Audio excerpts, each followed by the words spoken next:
Okay, तो अब चलते हैं 7 chapter 7_ML for machine learning. और मैं इसमें स्कैटर प्लॉट एस SCATTERPLOT इसके बारे में समझते हैं। ओके, इसको मैं बंद कर देता हूँ और इसको हटा देता हूँ प्रीवियस चैप्टर वाला। फ्रेश स्टार्ट करते हैं इसको। यहाँ पहले लिखता हूँ SCATTERPLOT। ओके, देखो स्कैटर प्लॉट क्या होता है। स्कैटर प्लॉट मतलब एक तरह का डायग्राम है, ठीक है। जैसे अपन ने लास्ट नॉर्मल डेटा डिस्ट्रीब्यूशन पे अपन ने देखा था ना, अपन ने हिस्टोग्राम लिया, वैसे ही ये भी एक मैटप्लॉटलिब की एक डायग्राम है या एक प्लॉट है, आप समझो, ठीक है। जहाँ पर हर एक वैल्यू मतलब जो भी डेटा सेट पे जो जो वैल्यूज़ होती हैं, चाहे कितने भी वैल्यू हो, वो वैल्यू डॉट के थ्रू रिप्रेजेंट होती है। जैसे लास्ट चैप्टर में अपन ने देखा कि बार के थ्रू रिप्रेजेंट हो रही है, ठीक है। यहाँ पे डॉट के थ्रू होती है रिप्रेजेंट। जब कोई चीज़ को नापना नहीं है ना आपको कि हाईएस्ट है कि लोएस्ट है कि कितना ज़्यादा कम है, तो वहाँ पे आप स्कैटर प्लॉट का यूज़ कर सकते हो, ठीक है। अपन एक एग्जांपल लेंगे बढ़िया सा और उससे अच्छे से समझ में आ जाएगा आपको, ठीक है। जैसे कि पहले इसका डेफिनेशन ख़त्म कर लेते हैं। ओके, ये बहुत ज़रूरी है। स्कैटर प्लॉट, ठीक है, इज़ डायग्राम कर देता हूँ मैं, ठीक है, where each value in the data set represented by the dots, DOTS, ठीक है। जो डॉट होता है ना, पॉइंट, इससे रिप्रेजेंट होता है ये, ठीक है। इसमें क्या होता है, स्कैटर प्लॉट क्या है, इसका एक मॉड्यूल है। इसमें क्या करना पड़ता है कि 2 एरे हमको चाहिए रहता है, ये सिंगल एरे पे काम नहीं करता। जैसे कि अपन ने नॉर्मल डेटा डिस्ट्रीब्यूशन पे देखा ना, अपन ने शरद नाम का एक वेरिएबल ले लिया, उसके अंदर वैल्यू पास कर दी और सीधे अपन ने उसको हिस्टोग्राम में चेंज कर दिया। लेकिन इसमें ऐसा नहीं होता, इसमें हमेशा आपको 2 वैल्यू चाहिए, एक एक्स एक्सिस की और एक वाई एक्सिस की, ठीक है। इसको भी मैं लिखता हूँ, फिर एक्सप्लेन करता हूँ पहले, ठीक है। इट बेसिकली नीड्स 2 array, ठीक है, ऑफ द सेम लेंथ। इस चीज़ का हमेशा ध्यान रखना, TH अलग अलग लेंथ नहीं होनी चाहिए। मैं सब समझाता हूँ क्या बोल रहा हूँ अभी, ठीक है। एक होती है 1 फॉर, लिखता हूँ यहाँ, एक्स एक्सिस, है ना, और अनदर फॉर वाई एक्सिस, ठीक है। तो एक एग्जांपल लेते हैं बढ़िया सा। अपन क्या करते हैं कि आ, समझ लो एक कार का एग्जांपल लेते हैं कि एक जो कार होगी, मान लो वो कितनी पुरानी होगी, ठीक है। जैसे कि मान लो एक कार है 1 साल की, एक कार 2 साल की, 3 साल की कारें हैं, ठीक है, पुरानी। और उनकी स्पीड अपन देखेंगे कि जो 10 साल पुरानी कार है उसकी क्या लगभग स्पीड आती है, एवरेज स्पीड, और 2 साल पुरानी कार की लगभग क्या स्पीड है अभी, है ना। तो अपन ऐसे 2 एरे लेते हैं, ठीक। एक काम करता हूँ, इसमें पहले मैं ऐसे लिखता हूँ इसको कि द, ऐसे लिखता हूँ, इन द बिलो एग्जाम्पल, ऐसे करता हूँ। एक्स या 2 कार ले लेते हैं ना, तो एक काम करता हूँ मैं इसको एज कर देता हूँ, एक्स और वाई लेता हूँ, क्योंकि शरद लिखूंगा तो कंफ्यूज हो जाओगे। एक्स एरे, ऐसे करता हूँ, represents the age of the car of each car, ऐसे करता हूँ, ईच कार, ठीक है। And the y array represent the speed of each car, ठीक है। तो इसमें हम ना स्कैटर प्लॉट का यूज़ करेंगे। तो स्कैटर प्लॉट को रिप्रेजेंट करते हैं स्कैटर और उसके बाद फिर फंक्शन से, ठीक है। तो मैं ओके, स्टार्ट ही करते हैं डायरेक्टली, छोड़ो, इंपोर्ट, ठीक है। देखो इसमें हमको ना नमपाई को इंपोर्ट करने की ज़रूरत नहीं है, क्योंकि अपन क्या कर रहे हैं, कोई एरे नहीं बना रहे हैं, ठीक है। हम सीधे सीधे उसको पुटअप कर देंगे। तो मैं करता हूँ मैट इंपोर्ट मैट प्लॉट लिब, ठीक है, डॉट पाई प्लॉट, ओके, SPLT कर देता हूँ इसको शॉर्ट फॉर्म में, और एक एक्स वैल्यू लेता हूँ, ठीक। और यहाँ पर मैं एक एरे पास करता हूँ सिंपल, हम बना नहीं रहे हैं नंपाई का ना, हम सिंपल एरे पास कर रहे हैं एक लिस्ट पे। ये है आपकी एक्स एरे, मतलब एज ऑफ ईच कार। तो मान लो कोई कार 5 साल की है, कोई 7 साल की है, कोई 8 है, कोई 7, इसको 2 ले लेता हूँ, एक कार ले लेता हूँ 17 साल, काफ़ी बूढ़ी वाली कार ले लेते हैं, 2 ले लेते हैं, 9 है, 4, 11, 12, 9, 6, कितना हो गया ये, एक। ओके, हमको दोनों लेंथ सेम लेनी है, जो मैंने लिखा है कि सेम लेंथ बिल्कुल सेम होनी चाहिए। 1, 2, 3, 4, 5, 6, 7, 8, 9, 10, 11, 12, 13, 13 ठीक है, रहने दो अब। और एक वाई ले लेते हैं।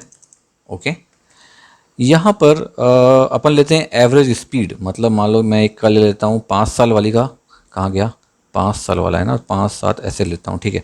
5 का ले लेता हूँ 99। ओके, फिर ले लेता हूँ 86, एक ले लेता हूँ 87, 88, 111 ले लेता हूँ, 86 ले लेता हूँ, 103 ले लेता हूँ, 87 ले लेता हूँ, 94, 78, 77, 85, कितना हो गया ये, 1, 2, 3, 4, 5, 6, 7, 8, 9, 10, 11, 12, एक और लेना है 86।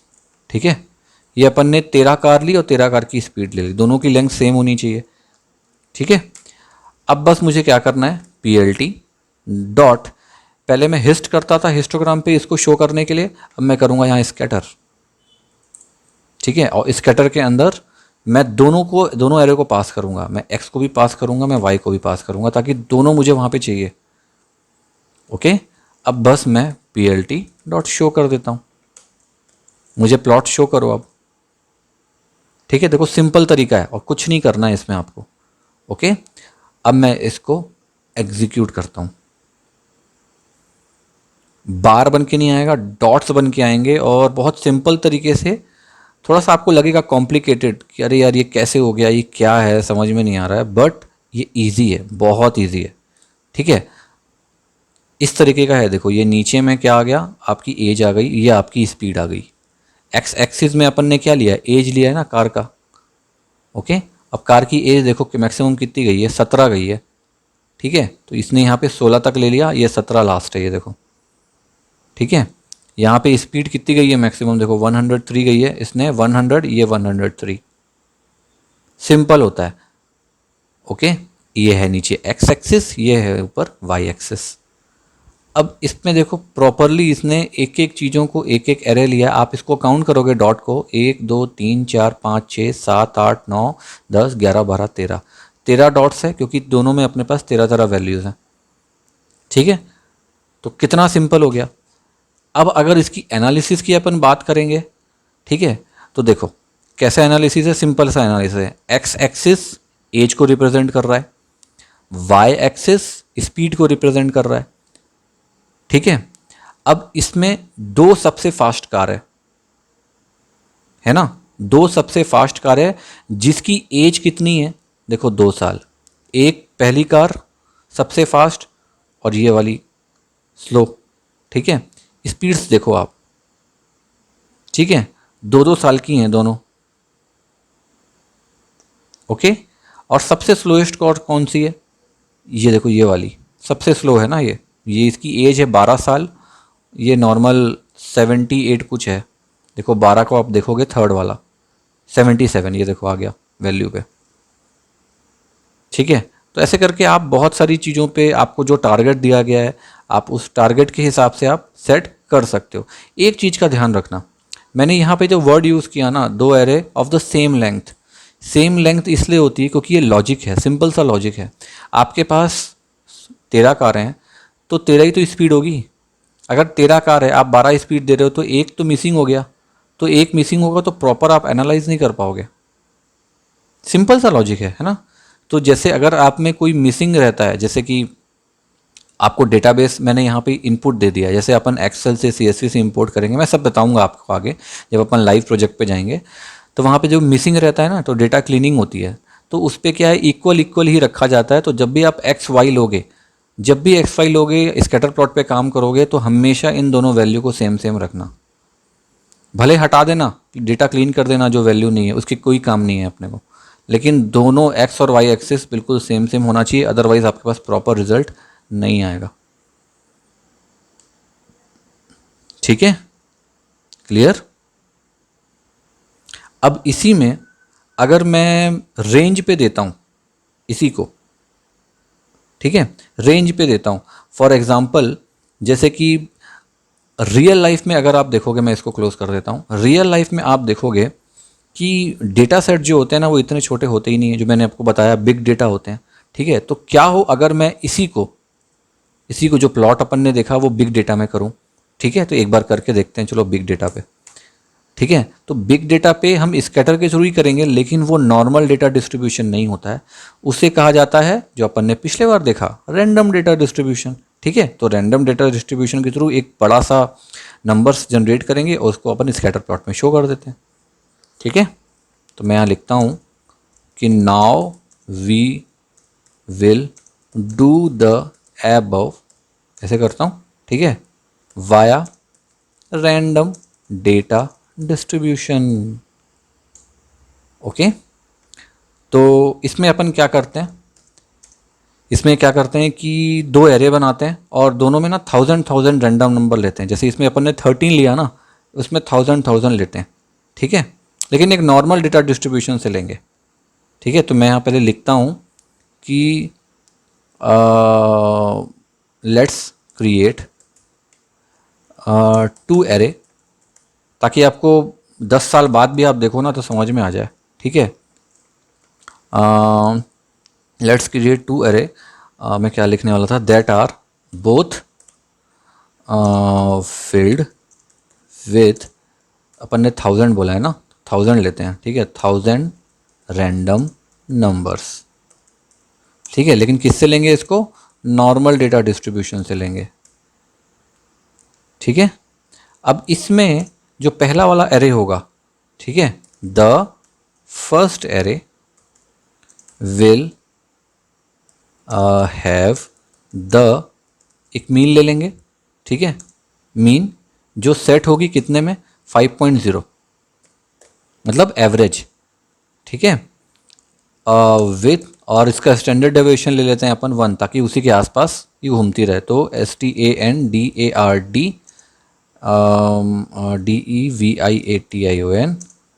ऑफ 1.0 ले लेते हैं। ठीक है, और ये तो पहला वाला हो गया। और द सेकेंड, ठीक है, the second array will have the mean set to, इसको 10.0 ले लेते हैं। ठीक है, with the standard deviation of, इस अपन ने 1 पॉइंट लिया था ना, इसको 2.0 ले लेते हैं। ठीक है, लगभग लगभग सेम ही दिखता है, क्योंकि डिवाइड करोगे तो दोनों इक्वल ही पड़ेगा। तो अब चलो बनाते हैं बढ़िया सा एक, अपन ने ये लिख दिया, अपन ने क्या किया है यहाँ पे। अब हमको क्योंकि एरे में पास करना है ना, तो हमको नमपाई यूज़ करना पड़ेगा इसमें। तो पहले तो मैं इंपोर्ट कर लेता हूँ, इंपोर्ट नमपाई। अब इसमें प्लॉट इंपोर्ट करते हैं, तो इंपोर्ट मैटप्लॉटलिब डॉट पाईप्लॉट। ठीक है, SPLT कर देता हूँ क्योंकि बहुत बड़ा है ये, और इसमें भी अपन XY लेते हैं, शरत को छोड़ते हैं। अभी मैं X ले लेता हूँ। ठीक है, और इस पर क्या ले लेता हूँ, नमपाई, मुझको रैंडम नंबर जनरेट करना है ना इसमें 1000 तक का, तो नमपाई डॉट रैंडम करोगे आप, डॉट अपन ने नॉर्मल डिस्ट्रीब्यूशन के थ्रू करना है, तो मैं नॉर्मल डिस्ट्रीब्यूशन में नॉर्मल लिख दिया। अब यहाँ पे मैं मीन कितना ले रहा हूँ, 5.0, स्टैंडर्ड डेविएशन कितना ले रहा हूँ, 1.0। ठीक है, और कितना वैल्यू बोल रहा हूँ इसको, 1000 वैल्यू जनरेट कर दो रैंडमली। ठीक है, अब ये x एक्सिस हो गया मेरा। अब मैं y एक्सिस ले लेता हूँ, इसको भी सेम करूँगा, नमपाई डॉट रैंडम डॉट नॉर्मल से इसको लूँगा। इसका स्टैंडर्ड डेविएशन, इसका मीन कितना है, 10.0, अपन ने 2.0 बोला है स्टैंडर्ड डेविएशन को, 2.0। ठीक है, और कितना नंबर, इसको भी 1000 ले लेते हैं। इक्वल इक्वल करना है, मैंने बोला आपको लेंथ इक्वल होनी चाहिए। बस हो गया ये मेरा काम। अब मुझको एक्स और वाई को क्या करना है, स्कैटर प्लॉट में शो करना है, तो मैं यहाँ क्या करूँगा, PLT फॉर मैटप्लॉटलिब पाईप्लॉट, ठीक है। अब मैं यहाँ कर दूंगा हिस्ट की जगह पे स्कैटर। अब इसके अंदर मैं एक्स और वाई दोनों को शो कर देता हूँ, सेव कर देता हूँ, नीचे आता हूँ, बस प्लॉट को शो करना है मुझको, शो, ठीक है। तो पहला ये वाला शो होगा, दूसरा ये वाला शो होगा, तो मैं एग्जीक्यूट करता हूँ, पहला वाला हटा देंगे,